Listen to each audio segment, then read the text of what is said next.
ನಮಸ್ಕಾರ ಸ್ನೇಹಿತರೆ. ನಮ್ಮ ಕರ್ನಾಟಕದ ಹೃದಯದಲ್ಲಿ, ನಮ್ಮ ರಾಜಧಾನಿಯಾದ ಬೆಂಗಳೂರು ನಗರದಲ್ಲಿ ಭವ್ಯವಾಗಿ ನಿಂತಿರುವ ಒಂದು ಅದ್ಭುತ ಕಟ್ಟಡ ಇದೆ. ಅದು ಕೇವಲ ಕಟ್ಟಡವಲ್ಲ, ಅದು ಪ್ರಜಾಪ್ರಭುತ್ವದ ಶಕ್ತಿಯ ಸಂಕೇತ. ಅದು ನಮ್ಮ ರಾಜ್ಯದ ಹೆಮ್ಮೆ. ಅದೇ ವಿಧಾನಸೌಧ. ಭಾರತದ ಅತ್ಯಂತ ಭವ್ಯವಾದ ವಿಧಾನಸಭಾ ಕಟ್ಟಡಗಳಲ್ಲಿ ಒಂದಾಗಿ ಗುರುತಿಸಿಕೊಂಡಿರುವ ವಿಧಾನಸೌಧ ತನ್ನ ಅದ್ಭುತ ವಾಸ್ತುಶಿಲ್ಪ, ಇತಿಹಾಸ ಮತ್ತು ಗಂಭೀರತೆಯಿಂದ ಎಲ್ಲರ ಮನಸೆಳೆಯುತ್ತದೆ. ವಿಧಾನಸೌಧ ನಿರ್ಮಾಣದ ಹಿಂದಿರುವ ಮಹಾನ್ ವ್ಯಕ್ತಿ ಎಂದರೆ ಕರ್ನಾಟಕದ ಮಾಜಿ ಮುಖ್ಯಮಂತ್ರಿಯಾದ ಕೆಂಗಲ್ ಹನುಮಂತಯ್ಯ. ಅವರು ಕರ್ನಾಟಕದ ಗೌರವವನ್ನು ವಿಶ್ವದ ಮುಂದೆ ತೋರಿಸಬೇಕೆಂಬ ಕನಸನ್ನು ಹೊಂದಿದ್ದರು. ನಮ್ಮ ರಾಜ್ಯದ ವಿಧಾನಸಭೆಗೆ ವಿಶ್ವವೇ ಅಚ್ಚರಿ ಪಡುವಂಥ ಕಟ್ಟಡ ಇರಬೇಕು ಎಂಬುದು ಅವರ ದೃಷ್ಟಿಕೋನವಾಗಿತ್ತು. ಆ ಕನಸಿನ ಫಲವೇ ಇಂದು ನಾವು ನೋಡುತ್ತಿರುವ ವಿಧಾನಸೌಧ. ವಿಧಾನಸೌಧದ ನಿರ್ಮಾಣ ಕಾರ್ಯ 1951ರಲ್ಲಿ ಪ್ರಾರಂಭವಾಯಿತು. ಈ ಕಟ್ಟಡದ ಶಿಲಾನ್ಯಾಸವನ್ನು ಭಾರತದ ಮೊದಲ ಪ್ರಧಾನಮಂತ್ರಿ ಜವಾಹರ್ಲಾಲ್ ನೆಹರು ಅವರು ನೆರವೇರಿಸಿದರು. ನಿರ್ಮಾಣ ಕಾರ್ಯ ಸುಮಾರು 5 ವರ್ಷಗಳ ಕಾಲ ನಡೆಯಿತು ಮತ್ತು 1956ರಲ್ಲಿ ಕಟ್ಟಡ ಸಂಪೂರ್ಣವಾಗಿ ಪೂರ್ಣಗೊಂಡಿತು. ವಿಧಾನಸೌಧದ ನಿರ್ಮಾಣದಲ್ಲಿ ಸಾವಿರಾರು ಕಾರ್ಮಿಕರು ದಿನರಾತ್ರಿ ದುಡಿದರು. ಈ ಕಟ್ಟಡವನ್ನು ಮುಖ್ಯವಾಗಿ ಗ್ರಾನೈಟ್ ಕಲ್ಲುಗಳಿಂದ ನಿರ್ಮಿಸಲಾಗಿದೆ. ಈ ಕಲ್ಲುಗಳನ್ನು ಕರ್ನಾಟಕದ ವಿವಿಧ ಭಾಗಗಳಿಂದ ತರಿಸಲಾಯಿತು. ಕಟ್ಟಡದ ವಿನ್ಯಾಸವು ಭಾರತೀಯ ಮತ್ತು ದ್ರಾವಿಡ ವಾಸ್ತುಶಿಲ್ಪದ ಅದ್ಭುತ ಸಂಯೋಜನೆಯಾಗಿದೆ. ವಿಧಾನಸೌಧದ ಪ್ರಮುಖ ಲಕ್ಷಣಗಳನ್ನು ನೋಡೋದಾದರೆ, 4 ಮಹಡಿಯ ಭವ್ಯ ಕಟ್ಟಡವಾಗಿದೆ. ದೊಡ್ಡ ಗಂಭೀರ ಮೆಟ್ಟಿಲುಗಳಿವೆ, ಅಲಂಕೃತ ಸ್ತಂಭಗಳಿವೆ, ದೊಡ್ಡ ಗುಂಬಜವಿವೆ. ಕಟ್ಟಡದ ಮೇಲ್ಭಾಗದಲ್ಲಿ ಅಶೋಕ ಚಕ್ರದ ರಾಷ್ಟ್ರೀಯ ಚಿಹ್ನೆ ಅಲಂಕರಿಸಿದೆ. ಇದು 46 ಮೀಟರ್ ಎತ್ತರವಾಗಿದೆ, 61 ಮೀಟರ್ ಅಗಲ. ಮಧ್ಯದ ಗುಮ್ಮಟ 18 ಮೀಟರ್ ವ್ಯಾಸವಾಗಿದೆ. ಈ ವಿಧಾನಸೌಧ ಕಟ್ಟುವ ಸಂದರ್ಭದಲ್ಲಿ ಇಲ್ಲಿ ವಾಸ್ತುಶಿಲ್ಪಿ ಕೆಂಗಲ್ ಹನುಮಂತಯ್ಯನವರಾದರೂ ಕೂಡ ಅವರ ಒಂದು ದೂರದೃಷ್ಟಿ ಇತ್ತು. ಬಟ್ ಇಲ್ಲಿ ಪ್ರಮುಖ ಇಂಜಿನಿಯರ್ ಯಾರು ಬರ್ತಾರೆ ಅಂದರೆ ಬಿ ಆರ್ ಮಾಣಿಕಂ ಅನ್ನೋರು ಪ್ರಮುಖ ಇಂಜಿನಿಯರ್ ಆಗಿರ್ತಾರೆ. ಈ ವಿಧಾನಸೌಧವನ್ನು ದ್ರಾವಿಡ ಶೈಲಿಯಲ್ಲಿ ಕಟ್ಟಲಿಕ್ಕೆ ಪ್ರಮುಖವಾಗಿ 2 ಕಾರಣಗಳಿದಾವೆ.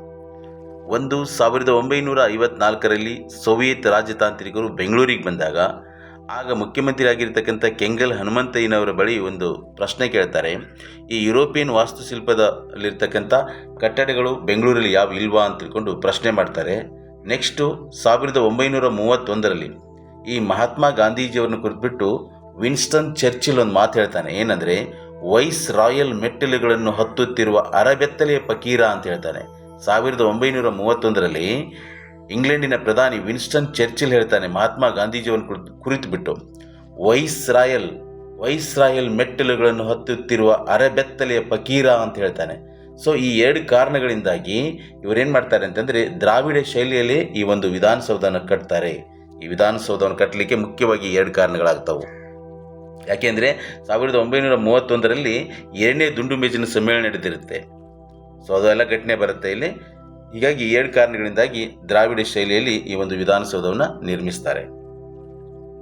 ಈ ವಿಧಾನಸೌಧವನ್ನು ನಿರ್ಮಿಸಿರೋರು ಕೆಂಗಲ್ ಹನುಮಂತಯ್ಯ, ಕರ್ನಾಟಕದ 2ನೇ ಮುಖ್ಯಮಂತ್ರಿ, ಹಾಗೆ ಜನರಿಂದ ಆಯ್ಕೆಯಾದ ಮೊದಲ ಮುಖ್ಯಮಂತ್ರಿ. ಅವರು ಈ ವಿಧಾನಸೌಧವನ್ನು ನಿರ್ಮಿಸ್ತಾರೆ.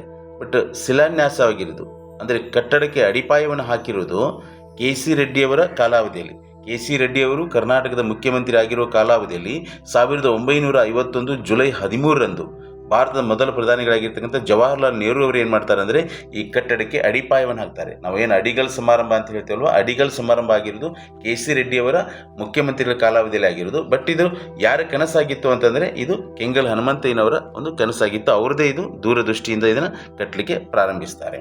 ನೆಕ್ಸ್ಟ್ 2ನೇ ಮುಖ್ಯಮಂತ್ರಿಯಾಗಿ ಕೆಂಗಲ್ ಹನುಮಂತಯ್ಯನವರೇ ಬರ್ತಾರೆ. ಕೆಂಗಲ್ ಹನುಮಂತಯ್ಯನವರು ಕರ್ನಾಟಕದ 2ನೇ ಮುಖ್ಯಮಂತ್ರಿ, ಹಾಗೆ ಜನರಿಂದ ಆಯ್ಕೆಯಾದ ಮೊದಲ ಮುಖ್ಯಮಂತ್ರಿ. 1952ರಲ್ಲಿ ಚುನಾವಣೆ ನಂತರ ಏನಾಗುತ್ತೆ ಅಂದರೆ ಮೈಸೂರು ರಾಜ್ಯದ ಮುಖ್ಯಮಂತ್ರಿಯಾಗಿ ಯಾರು ಆಯ್ಕೆ ಆಗ್ತಾರೆ ಅಂದರೆ ಕೆಂಗಲ್ ಹನುಮಂತಯ್ಯ ಆಯ್ಕೆ ಆಗ್ತಾರೆ.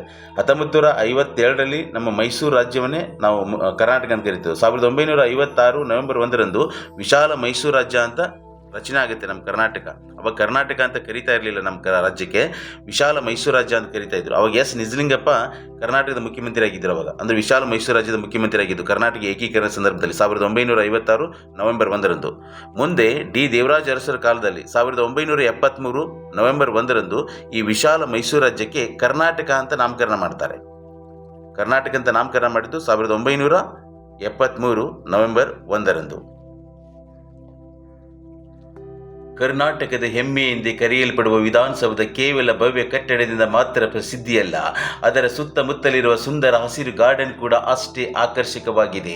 ಈ ಗಾರ್ಡನ್ ಬೆಂಗಳೂರಿನ ಹೃದಯ ಭಾಗದಲ್ಲಿರುವ ಬೆಂಗಳೂರು ನಗರಕ್ಕೆ ಪ್ರಕೃತಿಯ ಸೌಂದರ್ಯವನ್ನು ಹೆಚ್ಚಿಸುತ್ತದೆ. ವಿಧಾನಸೌಧ ಸುತ್ತಲೂ ಚೆನ್ನಾಗಿ ವಿನ್ಯಾಸಗೊಳಿಸಿದ ಹಸಿರು ಮೈದಾನಗಳು, ಅಲಂಕಾರಿಕ ಗಿಡಗಳು, ಬಣ್ಣ ಬಣ್ಣದ ಹೂಗಳು ಮತ್ತು ಸರಿಯಾದ ರೀತಿಯಲ್ಲಿ ಕತ್ತರಿಸಿದ ಲಾನ್ಗಳು ಕಾಣಿಸುತ್ತವೆ.